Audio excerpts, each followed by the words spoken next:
Yo, it's crazy too. I was just finishing writing volume 2 like 3 months ago. I finished writing volume 2 of my novel. The novel is about an immigrant sponsored kid making his first million. It's not about other people, it's about this kid. And it's a narrator tells a story about the kid, and sometimes you see what the kid says. You see dialogue between characters and what the character's thinking, but it's a narrative. The narrator tells the story, and it all fucking happened, bro. A lot of the fucking million things that happened didn't even go in there because the book will never end. But yo, this book fucking continues where the last one ended off. The first one ended off in 203 when the character got out of the West Detention Center. One of the best days of his life. And it continued from there, and it ends in 2006, volume 2. And that's when I was living with the homie Nino and this girl. He co-signed for my spot in Jane and Finch. In the novel's name, I changed the name. If there's like we weren't doing nothing, and like I wasn't, but I changed the name anyway just in case. But the homie's dead now, so it doesn't matter.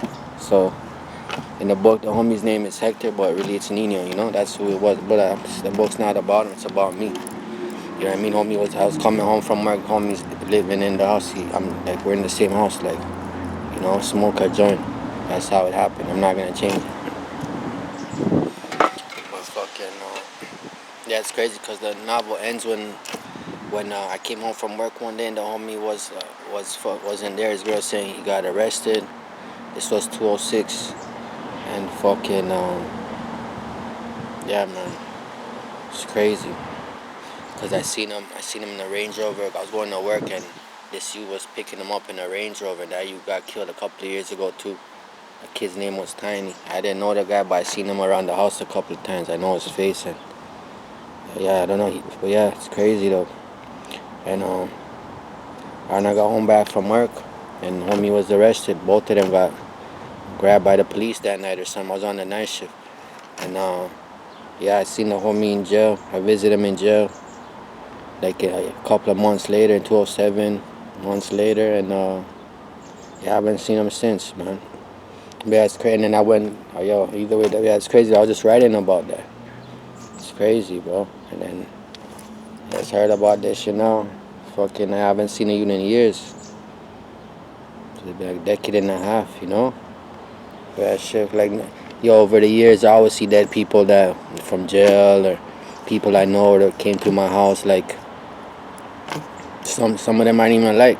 Like one of them I didn't even like. The one that found burned in the thing. God bless his family and all that. But that homie was moving snaky a few times. That guy's in my book too. The nigga's name was Mouse.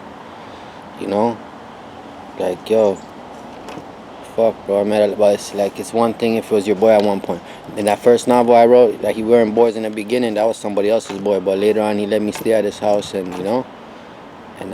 yeah, bro. Shit was crazy when he got locked up. Homie's telling me not to go visit him because he has 2 visits per week for his girl and for his parents. So I'm like, cool, yo, this is my number. Call me anytime. Let me if you need anything, homie, never let me.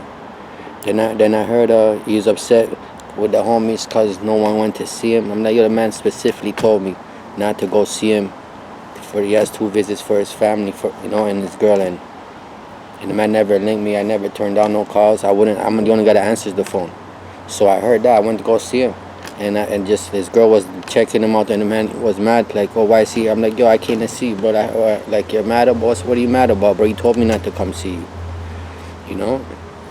But yo, I showed him the flex, and yo, he didn't have none. That's what it was. He didn't say nothing about that. But it was hard to say something against the truth when yo, the man told me not. I did exactly what he said, bro. And you know what I mean? Yo, if I tell you not to do something, don't fucking do it. It's for a fucking good reason. If I tell you to do it, make sure you do it. But yo, the reason was his girl comes one day and his parent come the other, and he only gets 2, and that's it. So don't come for that reason. So I did what the man said. So when I heard that months later, he was upset. No one's checking him. He never called me. I told him to call me anytime, bro. Never leave me. And so I went to go check him, and the man was mad. I'm like, bro, I did what you said, bro. You told me not to come see you. I gave you my number. You never leave me for anything. Like, I'm here now. What's going on? But yeah, the homie wasn't. trying to hear me, but that's what happened. Like he wasn't trying to deny it either, but he's just like trying to brush it off, like that's not what happened, but that is what happened. Like I'm not the kind of person to change the story. But anyways, yo, I was like, yo, do your thing, bro, and you know, I haven't seen him since, but that was 2007. But I'm not happy to hear about that, you know. Still not happy to hear about it, you know. It's like, yo, I shout out all the people that died from over the years. I had another boy, Albert Lee, God bless him too. You know, that was my boy back in the day too, like 25 years ago, whatever. Not long after I came to Canada, you know. But yeah, that BMX story, that bike story, that I got that BMX frame from him, from the Russ, from Albert. I heard he got killed back in the day too, you know. But yo, yeah, it's different when somebody you don't really care about, or it's like whatever, it's not your boy that much, or just someone you knew. It's another thing if it was your boy at one point or whatever, you know. But yeah, it's crazy though. But yeah.